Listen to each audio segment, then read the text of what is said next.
When you make your holiday cards, do you make them all with one design? Or do you make individual cards for each recipient on your list? I think there's a way to get the benefits of both methods. Hi, I'm Ardith, and I love to make Christmas cards.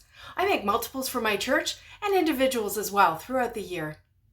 Assembly line style is quick and efficient, but it means you have to have all the supplies you need to make all those cards, and maybe you get a little bored making the same design over and over.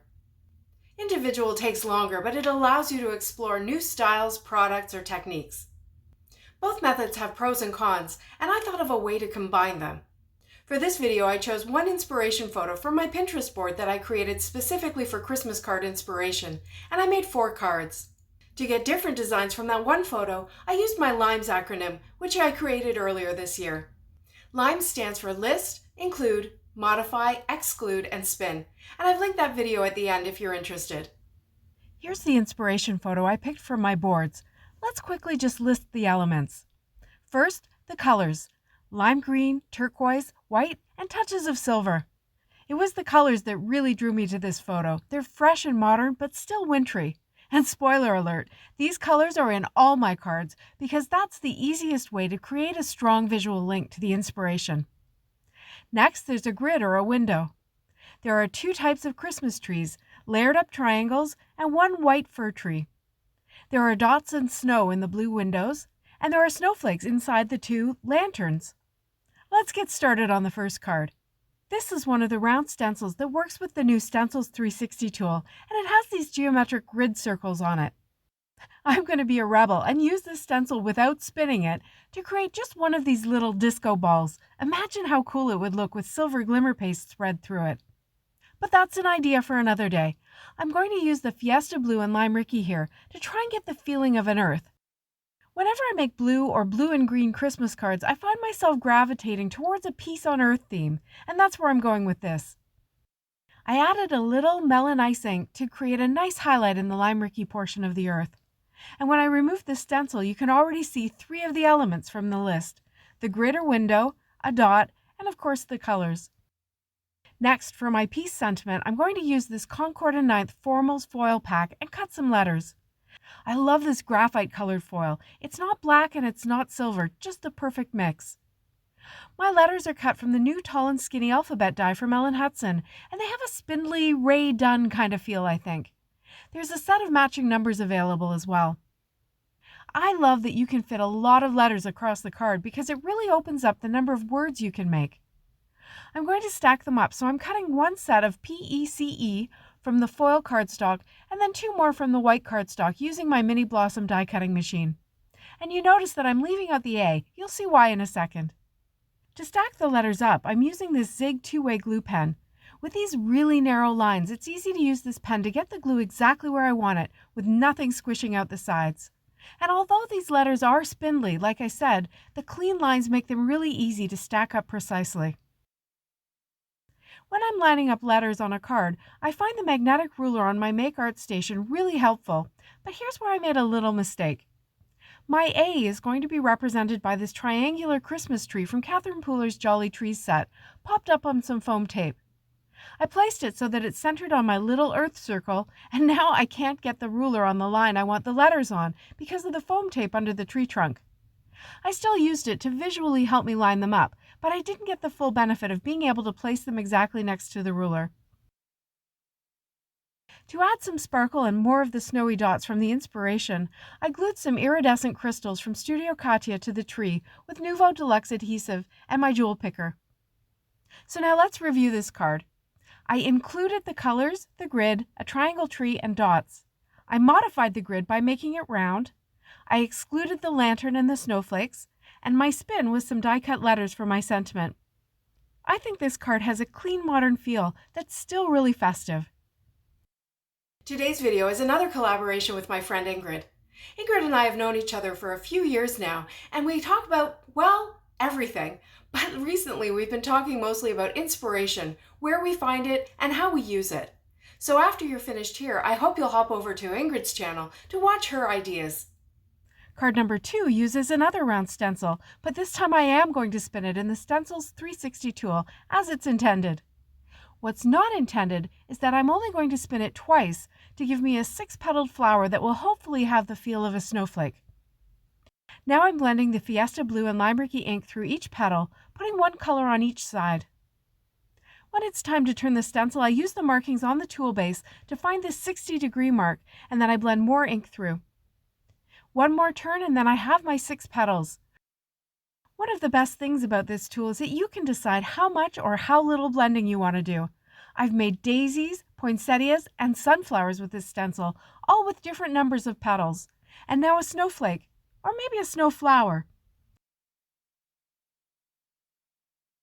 My next idea was to grab this snowflake border stamp from Pretty Pink Posh and stamp it through the stencil so that each petal on my snowflower will have silver snowflakes embossed on it. I let the panel dry completely and I cleaned the stencil, then I put it back into place. I inked up the stamp with my Wow embossing ink and I stamped it down, and I pressed really hard. The stamp is long enough to cover both petals at once, which is great, since I figured I would have to melt the embossing powder each time I turned the stencil, so I won't smudge the embossing ink by replacing the stencil. Anyway, no worries of that happening, since the stencil was thick enough that I got absolutely no impression of the stamp on the petals. None. Not one speck of powder stuck. I put my thinking cap on and I traced the 2 petals onto a piece of scrap paper before cutting them out to create a much thinner mask. This method worked perfectly and I was able to easily stamp the border stamp onto 2 petals at a time. Then I sprinkled Wow metallic silver powder over.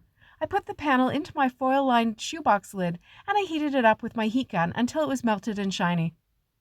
I repeated that 2 more times until all 6 of my petals had the silver snowflake pattern on them.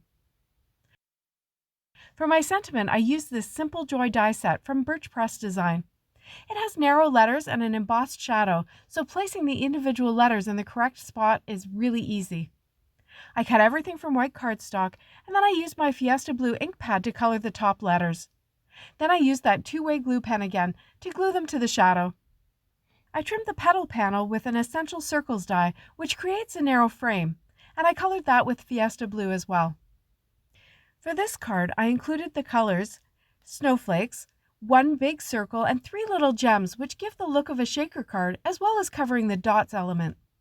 I modified the triangle to a petal shape. I don't know, maybe that's reaching. I excluded the grid, the lanterns, and the trees, and for my spin, I guess coming up with the concept of a snowflower is something new and interesting. For card 3, I'm focusing on the trees and the grid. This blue die is from iCrafter, and it cuts a little tree window into a piece of cardstock, so I taped it to a slightly larger Essential Squares die so that it will cut out frame trees like this. I kept all the little backing bits so I can add color, and I cut 3 of them in total. To add the color, I lined up the little pieces on a pad of recycled newsprint, and I pressed my ink pads onto them. I cut 3 more squares the exact same size. These will be my backers and also give the tree frames a little dimension on the card. I coated the top of each square with adhesive, and then I inlaid the colored bits back into the die cut, just like puzzle pieces. I was not brave enough to try and keep track of and inlay all those dots back in. I'll show you how I decorated the trees in a second. My sentiment is a stamped Merry Christmas from Ellen Hutson's new Santa's List stamp set. To line up the trees, I used that magnetic ruler on the Make Art station again, but this time from the top so I wouldn't smudge the sentiment. When I'm placing 3 items across a card, I like to lay down the 2 on the outsides first, and that way I can eyeball the center one to make sure that they're equally spaced. And then to decorate the trees, I used more of those iridescent crystals in different sizes. This card has the colors, a grid, Christmas trees, and dots. I modified the trees from triangles to more traditional pines. I excluded any silver accents or snowflakes or lanterns, and my spin is the increase in white space and the dots on the trees. I think this one's my favorite. It's so clean and fresh, and these colors really pop. My next card starts with a twist on the grid. I lined up the bold striped stencil from Birch Press Design over my square panel of white cardstock at a 45-degree angle.